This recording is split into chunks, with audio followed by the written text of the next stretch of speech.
Rancangan Kampung Kul ini diterbitkan dan ditaja oleh Kementerian Pembangunan Luar Bandar.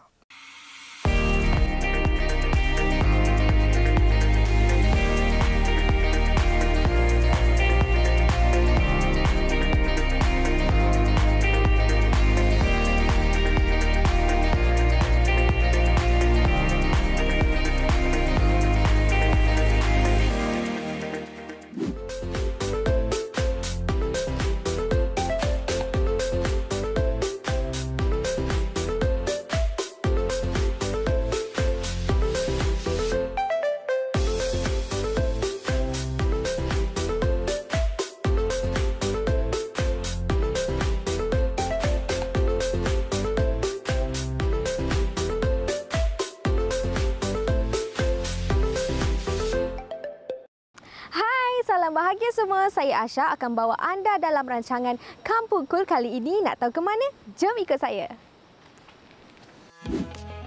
Kampung Kul kali ini sekali lagi bersama pihak berkuasa kemajuan pekebun kecil Perusahaan Getah ataupun RISDA menjelajah ke negeri Kelantan, negeri yang terkenal dengan usahawan yang aktif dalam bidang perniagaan. RISDA bukan sahaja mengenai getah tahu, terdapat pelbagai bantuan yang RISDA sediakan. Inilah Bandar Kota Baru, Ibu Negeri Kelantan Darul Naim yang dibuka pada tahun 1844 semasa pemerintahan Sultan Muhammad II dan ia juga merupakan bandar tertua di bahagian pantai timur semenanjung Malaysia. Walaupun negeri di pantai timur ini terkenal dengan hasil lautnya, negeri Cik Siti Wan Kembang ini juga menyumbang hasil getah melalui 49,328 pekebun kecil.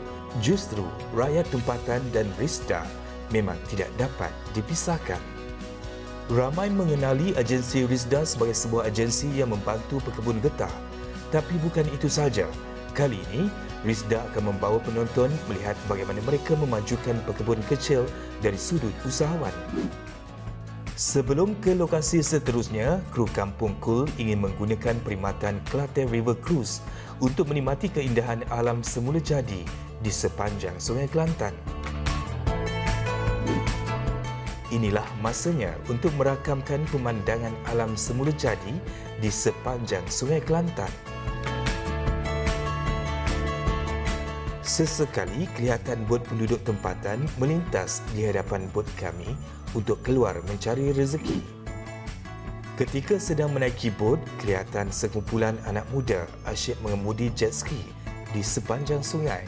Pelbagai aksi menarik dipertontonkan kepada pelancong yang berada di dalam bot. Jika ke Kota Baru tidak lengkap kiranya jika tidak melawat Pasar Besar Siti Khadijah. Pasar yang dahulunya dikenali sebagai Pasar Besar Buluh Kubu tetapi ditukar namanya kepada Pasar Besar Siti Khadijah sebagai menghargai peranan 90% peniaga wanita memenuhi ruang perniagaan di pasar ini. Pasar ini mempunyai 4 tingkat dan berbentuk segi lapan. Tingkat bawah dikhususkan untuk barangan basah, manakala tingkat 1 untuk barangan makanan kering, tingkat 2 dan 3 pula untuk barangan bukan makanan. Kerupuk lekor merupakan makanan yang wajib dibeli jika berkunjung ke sini. Selain itu, pelbagai buah-buahan tempatan segar juga boleh didapati dengan mudah. Apa yang pasti, ia enak dan lazat. Serunding daging juga wajib dibeli di sini kerana harganya memang murah dan sedap. Pelbagai jenis makanan laut kering boleh didapati di sini. Harganya sangat berbaloi dengan kualitinya. Selepas asyik membeli belah di Pasar Besar Siti Khadijah, kru Kampung Kul seterusnya adalah ke Lata Chaptel, Kuala Krai. Di sini terdapat sebuah tempat pelancongan berkonsep tradisional yang mengekalkan keindahan flora dan fauna yang diusahakan oleh seorang pekebun kecil getah. Istana Sangkut terletak di Lata Chaptel, Kuala Krai, Kelantan. Pengunjung perlu memasuki Jalan Lataret Cucuh Puteri sebelum masuk ke cabang menuju ke Istana Sangkut. Sebelum kita memulakan apa-apa aktiviti dekat sini, kita kenalah berkenalan dulu dengan pemilik di sini. Jadi, Cik boleh perkenalkan diri dan ceritakan sikit tentang tempat ini. Okey. Nama saya Ismail bin Haji Abdul Manaf. Tempat ni sebenarnya Puan merupakan satu kebun tinggal yang ditinggalkan oleh tuan punya yang dahulu selama 15 tahun. Jadi saya terjumpa tempat ni dan membeli tempat ni pada 1 hari bulan Julai 2019. Dan bermula pada situ saya telah mengusahakan tempat ini. Jadi boleh kongsikan sikitlah apa aktiviti yang ada dekat sini. Antara aktiviti yang terdapat di Istana Sangkut sini Puan, ini seperti jungle trekking, water confident, water crossing, flying fox, survival cooking dan four wheel experience. Jadi nama tempat ni adalah Istana Sangkut. Sangkut, yes. Jadi saya nak tahu macam mana boleh dapat nama Istana Sangkut. Nama Istana Sangkut ini merupakan satu nama yang sinonim dengan filem Allahyarham Tan Sri P. Ramlee, yakni filem Do Re Mi.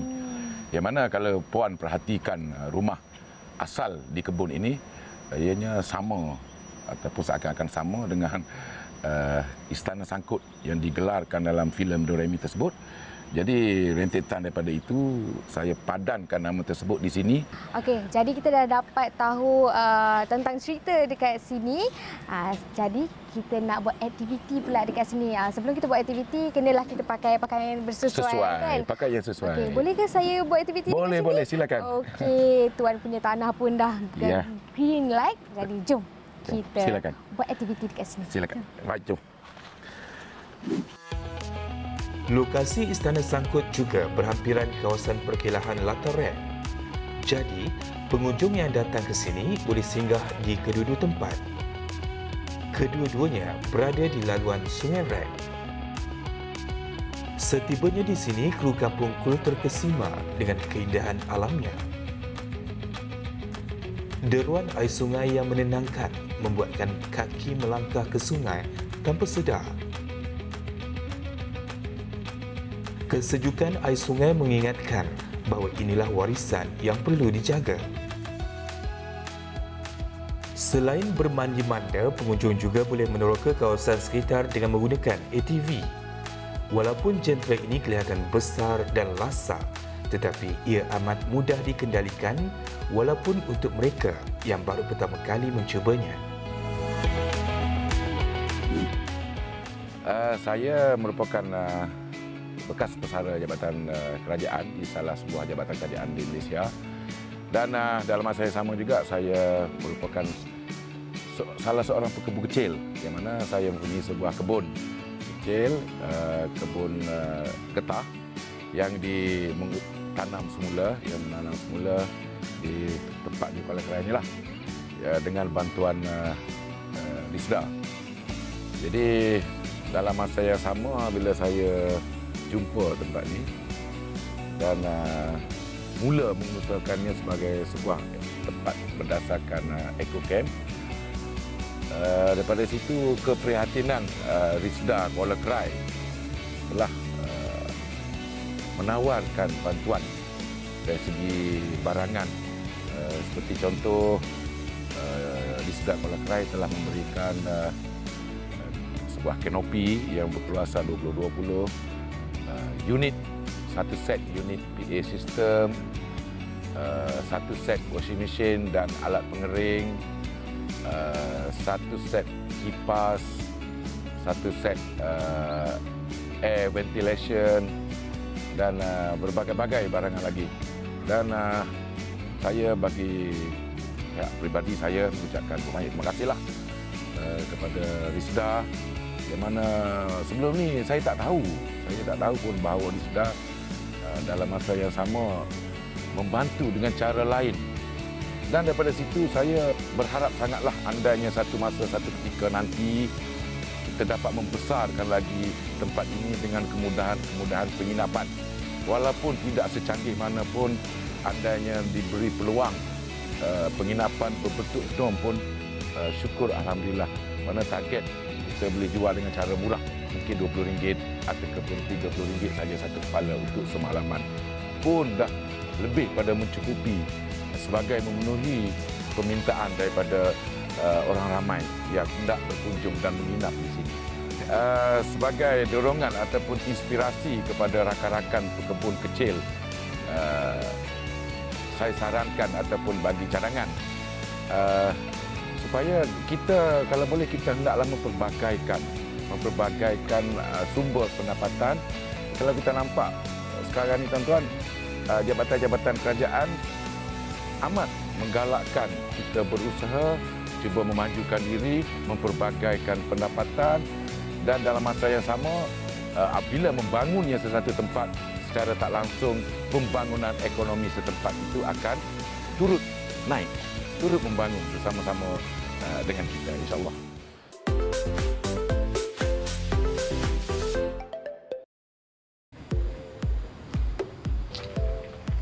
Perabot pelet? Apa tu? Jom. Lokasi kru Kampung Kul seterusnya adalah ke bengkel pembuatan perabot dari kayu pelet. Pengusaha ini juga adalah antara usahawan bimbingan Risda Kelantan. Inilah antara perabot yang dihasilkan. Rekaannya menarik, terkini dan berkualiti tinggi. Sesuai dijadikan perabot utama atau diletakkan di sudut untuk menghiasi ruang dalaman sesebuah rumah. Assalamualaikum. Waalaikumsalam warahmatullahi. Maaf Cik, ganggu saya daripada Kampung Kul. Jadi saya dekat depan tadi saya nampak ada perabot pelet. Jadi saya nak tahulah. Sebelum tu saya nak minta Encik lah perkenalkan diri. Nama saya Ahmad Maudin bin Mustafa. Ni partner saya Muhammad Syahril.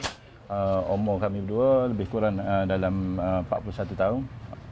Kami mulakan bisnes ni lebih kurang dalam 10 tahun. 10 tahun.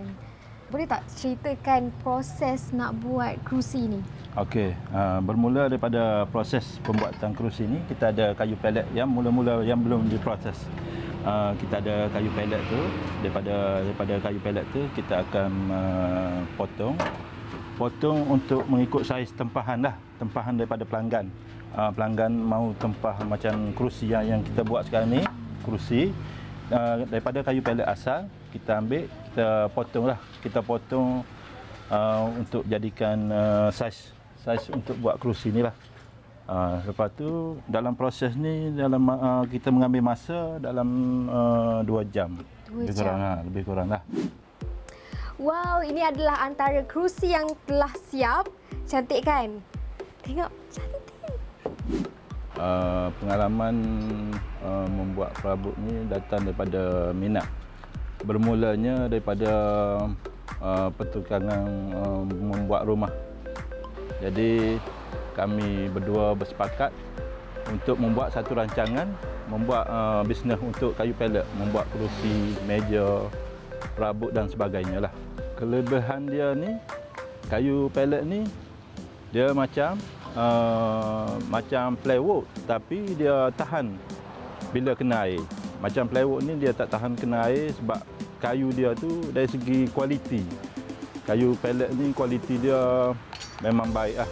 Selepas kita mengecat dia susah untuk rosak lah.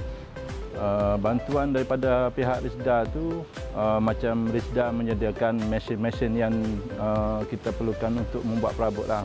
Macam pengecat dia, mesin untuk memotong kayu dan sebagainya lah. Dari segi tempahan dan pasaran tu memang menggalakkan. Tempahan tu datang daripada pelbagai tempat lah. Macam Pulau Pinang, Kedah, Kelantan pun ada. Harapan kita berdua ni untuk memajukan lagi dan memperbesarkan lagi projek ni, dan untuk memperluaskan lagi kepada rakyat Kelantan khususnya lah. Risda Negeri Kelantan memainkan peranan yang penting lah dalam kita membangunkan masyarakat pekebun kecil, terutama sekali dari segi peladangan dan juga keusahawanan. Kami di pihak Risda Kelantan membuat kelulusan program-program aktiviti ekonomi tambahan ni mengikut jajahan dan di peringkat Risda Kuala Kerai kami membantu pekebun kecil untuk tahun 2021 sebanyak RM10,000 lah setiap usahawan. Selalunya pekebun kecil ataupun usahawan kita bimbing daripada latihan, peralatan dan juga khidmat nasihat lah dari segi apa yang untuk meningkatkan pendapatan. Dan walaupun contoh usahawanan itu terdiri dari skop yang berbeza, tetapi Risda kita dapat sesuaikan dia punya permohonan lah, sama ada tanaman, ternakan ataupun dari segi konsep agro pelancongan ataupun konsep homestay. Kita nak bantu juga usahawan dari segi program-program yang kaitan dengan pelabelan pembungkusan.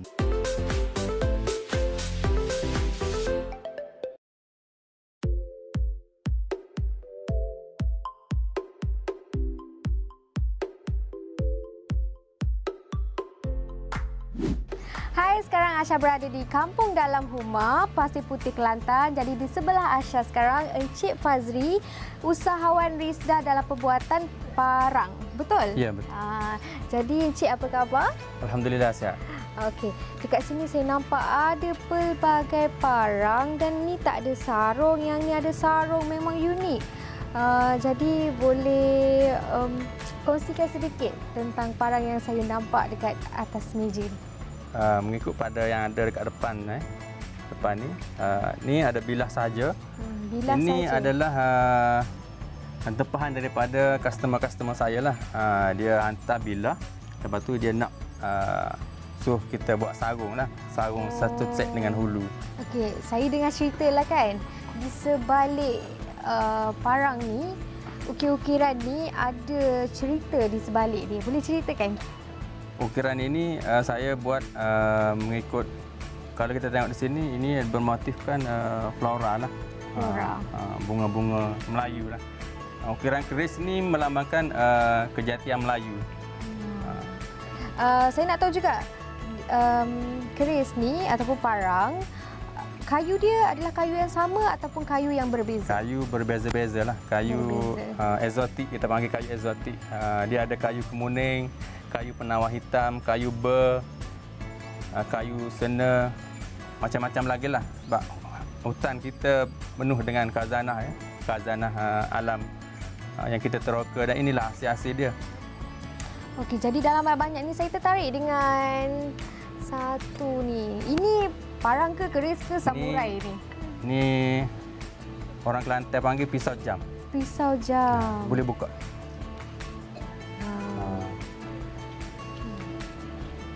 Tajam, saya takut. Dia unik, dia besi pamor lah. Boleh jelaskan, tadi saya dengar pamor, apa tu? Pamor ni adalah besi lama lah. Kalau kita tengok sini, dia ada macam bunga-bunga. Dia lagi unik daripada besi mentah biasa lah. Tak ada, ini tengok. Okay. Ini kan dia ada macam ada ukiran. Ada lain-lain ni bunga lain. dia. Yang macam ni biasa. Ini biasa ni, ini besi mentah biasa. Yang ini besi pamor. Besi pamor ni besi kalau orang kita panggil besi tawar lah. Besi tawar. Besi tawar. Jadi apa kegunaan yang ini? Ini kegunaan ini adalah senjata lah. Senjata. Pandai besi adalah gelaran yang diberikan kepada individu seperti Encik Fazri Herni yang mahir bidang pertukangan besi dengan menghasilkan parang, pisau dan peralatan besi yang lain. Kemahiran menempa besi adalah seni warisan tradisional yang semakin pupus. Tetapi dengan adanya penglibatan anak muda seperti Fazri Herni, seni warisan ini dapat terus kekal dipelihara. Bagi mempercepatkan proses menempa besi, Encik Fazri Herni menggunakan mesin menempa yang diperolehi dari pihak Risda. Sebagai anak seorang penoreh getah, beliau layak mendapat bantuan, dan ini seiring dengan misi Risda untuk membangunkan generasi penoreh sebagai usahawan yang berjaya dalam apa jua bidang sekalipun. Selain mahir menempa besi, Encik Fazri Helmi juga mahir dalam bidang pertukangan kayu dan ukiran. Setiap parang atau pisau yang dihasilkan akan dilengkapi dengan ulu dan sarung kayu yang dihasilkan sendiri. Hasil kerja tangan Encik Fazri Helmi mampu mencana pendapatan lumayan kerana setiap bilah pisau dan parang yang lengkap bersarung boleh mencecah ratusan ringgit. Hasil bimbingan dan bantuan yang diberikan oleh pihak RISDA walaupun hanya bantuan mesin telah banyak meringankan beban dan memberi peluang kepada Fazri Helmi untuk mengembangkan usahanya menghasilkan bilah parang bersama sarungnya sekali. Baginya, bakat dan tunjuk ajar dari orang tuanya tidak disiarkan begitu sahaja kerana bukan mudah membuat bilah parang dan sarungnya, perlukan minat dan bakat. Walaupun hanya merupakan anak seorang pekebun kecil, beliau berhasrat menaik taraf ekonomi pekebun kecil dan nama kampungnya dikenali kerana hasil pertukangan kayu dan besinya. Perancangan saya nak meningkatkan lagi hasil keluaran saya dan nak buat bilah sendirilah. Sebelum ni saya ambil tempahan untuk sarung saja. Tapi sekarang ni saya dah mohon mesin dah dapat. Jadi perancangan saya untuk keluarkan bilah sendiri dan juga nak buat set sarung dan kita jual lah. Macam galakan saya untuk orang-orang muda yang lepasan, tak kira lah siapa pun yang ada minat ataupun tak ada minat boleh try belajar ilmu kemahiran sebab ia tidak rugi. Sebab ia banyak boleh mendatangkan peluang pendapatan untuk kita lah. Pada siapa-siapa yang berminat dengan hasil kerja tangan saya, bolehlah melayari Facebook saya Fazri Helmi ataupun boleh WhatsApp saya di nombor 014 529 7036. Menarikkan bila dapat bersama ramai usahawan terutama di bawah bimbingan RISDA di Kelantan ini. Itulah keistimewaan Kampung Cool.